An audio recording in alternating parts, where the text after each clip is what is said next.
नमस्कार फ्रेंड, मैं अंजना दीक्षित। मेरे चैनल अंजना दीक्षित की आसान रेसिपी में आपका स्वागत है। भुट्टे का सीज़न चल रहा है, बहुत बढ़िया भुट्टे मिल रहे हैं, ताज़े ताज़े बढ़िया दानेदार। तो इनकी रेसिपी बनाते हैं। बहुत तरह की भुट्टे की रेसिपी बनती है। आज मैं पूरे भुट्टे की रेसिपी आपको बनाकर दिखाऊंगी। बहुत ही टेस्टी और हेल्दी रेसिपी बनकर तैयार होगी। 10 से 15 मिनट के अंदर आप इसको बनाकर खा सकते हैं और इसके लिए बाहर से ज़्यादा सामान लाने की कोई ज़रूरत नहीं होगी। तो चलिए बनाना शुरू करते हैं।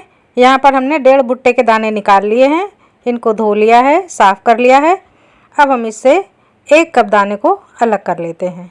ये 1 कप दाने को हमको बॉईल करना है और बाकी से हम रेसिपी बनाते हैं। तो यहाँ पर हम बिल्कुल अलग और सिंपल भुट्टे की रेसिपी बनाने वाले हैं, जिसके लिए हमें 2-4 बूंद घी या तेल की ज़रूरत पड़ेगी और रेसिपी बनकर तैयार हो जाएगी। तो इन दानों को हमने बाउल में डाल दिया है। अब इसका दुगना हम पानी डाल देते हैं। 2 कप पानी डाल देते हैं और अब हमें इसमें ज़रा सा नमक डाल देना है स्वाद के अनुसार। चलते हैं, गैस पर चढ़ा देते हैं। तो 10 मिनट के लिए हम स्लो फ्लेम पर छोड़ देते हैं और अब हम बचे हुए दानों की रेसिपी तैयार करते हैं। इसके लिए हम मिक्सी का जार ले लेते हैं, इसमें सारे दाने डाल देते हैं। हम यहाँ पर थोड़ी क्वांटिटी में ही बना रहे हैं, इसके लिए हमने छोटा मिक्सर का जार यूज़ किया हुआ है। तो अब हम इसमें डाल देंगे 5-6 कलियाँ लहसुन की, स्वाद के अनुसार 1 से 2 मिर्च और अदरक के टुकड़े। तो ये सब थोड़ा थोड़ा डाल दिया। बिल्कुल ज़रा सा पानी डाल देते हैं और अब ढक्कन लगाकर फाइन पेस्ट बनाकर तैयार कर लेते हैं। ये देखिए, दानों को हमने पीस लिया है। ये काफ़ी चिकने पिस गए हैं, इसीलिए हमने पानी डाला था कि बिल्कुल दाने ना रहें और बारीक पिस जाए इस तरह से। तो फाइन पेस्ट बनकर तैयार हो गया है। तो अब हम इसको एक बाउल में निकाल लेते हैं। फ्रेंड, आप भुट्टे से किस किस तरह की रेसिपी बनाते हैं मुझे कमेंट बॉक्स में लिखकर बता दीजिए। और ये देखिए, मैंने बाउल में निकाल लिया है, ज़रा सा पानी धोकर डाल दिया है। अब हम इसमें थोड़े से मसाले डाल देते हैं। तो ज़रा सी हल्दी, ज़रा सी लाल मिर्च, दाने बहुत कम है उसी के अकॉर्डिंग हमें डालना है। 1 चम्मच धनिया पाउडर, थोड़ा सा काली मिर्च का पाउडर और थोड़ा सा अमचूर का पाउडर। हमने यहाँ दही नहीं डाला है, इसके लिए हमने आम का पाउडर डाला हुआ है। तो इतने मसाले अभी हम पेस्ट में मिला लेते हैं। थोड़ा सा पतला है, ये देखिए, अभी बहुत ज़्यादा गाढ़ा नहीं है। तो अब हम क्या करेंगे, इसमें डालेंगे 1 छोटी कटोरी सूजी। ये बहुत थोड़ी सी सूजी हमें डालनी है और कोई नाप की ज़रूरत नहीं है। जैसा गाढ़ा या पतला आपका पेस्ट है उसी के हिसाब से हमें सूजी डाल देनी है। सूजी फूलकर थोड़ा सा ये जो बैटर है ये थिक हो जाएगा। तो अब इसको अच्छी तरह से मिक्स कर दिया और अब हम इसमें नमक डाल देते हैं टेस्ट के अकॉर्डिंग। तो ये हमने यहाँ पर नमक डाल दिया और ये जो हाथ में लिया है ये है मीठा सोडा, यानी कि खाने वाला सोडा। ये भी 1/4 चम्मच से थोड़ा कम है। तो इसको भी पेस्ट में डाल देते हैं और अब अच्छी तरह से पेस्ट को मिला लेते हैं। अब इसको हम थोड़ी देर के लिए ढककर रख देते हैं, करीब 10 मिनट के लिए। तो चलिए अब हम भुट्टे देख लेते हैं।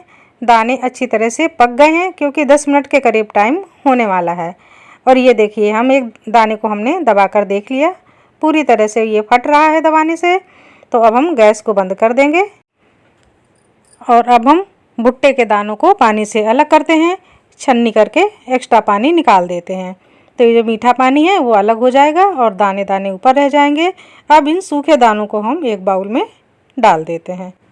अब ये उबले हुए दाने हैं, इनमें हम डाल देते हैं 1 चम्मच बटर। 1 कप कॉर्न में 1 चम्मच बटर बराबर होता है। तो इसको डाल दिया। 1 टेबल स्पून चीज़ डाल दिया, ये मोज़रेला चीज़ है, इसको डाल देते हैं। प्रोसेस्ड चीज़ को भी आप डाल सकते हैं। अब हम थोड़ी सी अदरक डाल देते हैं स्वाद के अनुसार। लहसुन को बारीक करके डाल देते हैं और थोड़ा सा स्पाइसी करने के लिए हमने हरी मिर्च के बड़े बड़े टुकड़े पतले पतले काट लिए हैं, वो डाल दिए। गाजर के बारीक टुकड़े काट लिए, वो डाल दिए। और अब काली मिर्च का पाउडर, थोड़ा सा नमक, चिली फ्लेक्स आधी छोटी चम्मच से भी कम, ऑरिगेनो ये भी आधी छोटी चम्मच से भी कम, और आधा हमने प्याज बारीक काट करके डाल दिया है। छोटे साइज़ का प्याज है, आधा ही डाला है। तो जिस हिसाब से आप ज़्यादा बनाएं तो क्वांटिटी को ज़्यादा बढ़ा दें। मैं यहाँ पर 1.5 भुट्टे का बना रही हूँ, इसके लिए थोड़ा ही बना रही हूँ। तो ये अब मायोनीज डालते हैं।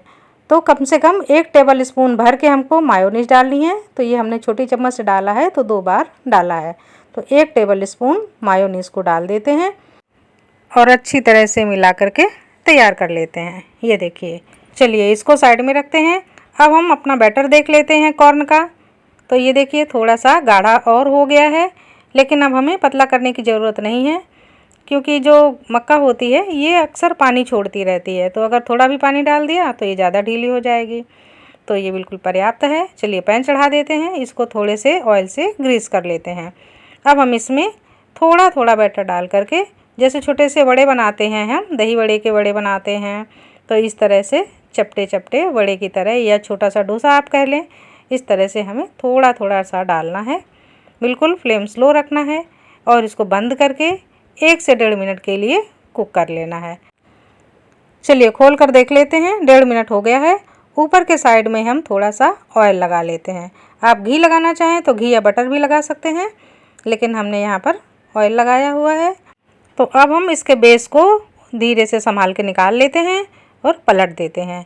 दोनों तरफ से हमें पकाना है और थोड़ा सा मजबूती देना है, इसलिए मक्की के बेस को हम पलट देते हैं। इस तरह से बड़ा साइज का नहीं बनाना है, क्योंकि ये टूट जल्दी जाते हैं। तो ऐसे पलटकर हमें फिर से 1.5 से 2 मिनट के लिए कवर कर देना है। अब हम फिर देख लेते हैं खोल करके। 2 मिनट हो गए हैं। ये देखिए ये अच्छी तरह से दोनों तरफ से कुक हो चुके हैं। आप चाहें तो ऐसे भी खा सकते हैं, सारे मसाले इनमें पड़े हुए हैं, लेकिन हम इनमें अब टॉपिंग करते हैं। तो जैसे पिज़्ज़ा में हम टॉपिंग करते हैं, ऊपर से सब लगाते हैं मसाले, ये उसी तरह से हमने फिलिंग बनाई हुई है। ये कॉर्न फिलिंग है। कॉर्न से ही हमने बेस बनाया हुआ है और कॉर्न की ही फिलिंग भी हमने तैयार की है। तो इस तरह से हमें अच्छे से दबा दबा के फैला लेना है और अब हमें 2 से 3 मिनट के लिए फिर से ढककर स्लो फ्लेम पर ही पकने देना है। तो पिज़्ज़ा तो नीचे से गर्म ही है, बहुत ज़्यादा पकाने की ज़रूरत नहीं है। 2 मिनट या 3 मिनट में ये पूरी तरह से मेल्ट हो जाएगा। कॉर्न भी पके हुए हैं। अब हम इनको निकाल लेते हैं। तो जैसे ही चीज़ मेल्ट हो जाए तो बस आप इनको निकाल लीजिए। ये देखिए प्लेट में इस तरह से रख लेते हैं। अब हम इसके ऊपर हल्का सा नींबू निचोड़ देते हैं। एक एक बूंद सिर्फ हमें डालनी है, थोड़ा सा ये टेस्ट मेकर का काम करते हैं। ऊपर से थोड़े से हर्ब छिड़क देंगे, चिली फ्लेक्स डाल देंगे, ऑरिगेनो स्प्रेड कर देंगे, और अगर आप चाहें तो इसमें चीज़ भी कद्दूकस कर सकते हैं, लेकिन ये पहले से ही चीज़ और मायोनीज से काफ़ी भरा हुआ है, इसके लिए हमने अलग से चीज़ नहीं डाली है। तो बस अब आप गर्मा गर्म कॉर्न बेस और कॉर्न पिज़्ज़ा का आनंद लीजिए। बच्चों को बहुत ज़्यादा पसंद आएगी ये रेसिपी। आप एक बार बनाकर फैमिली में ज़रूर ट्राई कीजिए। और सबसे अच्छी बात तो ये है कि इस रेसिपी के साथ हमें किसी भी तरह की चटनी या सॉस की कोई ज़रूरत नहीं पड़ती है, क्योंकि ये अपने आप में ही बहुत टेस्टी रेसिपी है। तो फ्रेंड, एक बार आप परिवार सहित इस रेसिपी का ज़रूर आनंद लीजिए और मुझे कमेंट बॉक्स में लिखकर बताइए कि मैंने कैसा बनाया है। और पसंद आए तो लाइक और शेयर भी कर दीजिए। अपना ख्याल रखिए। नमस्कार।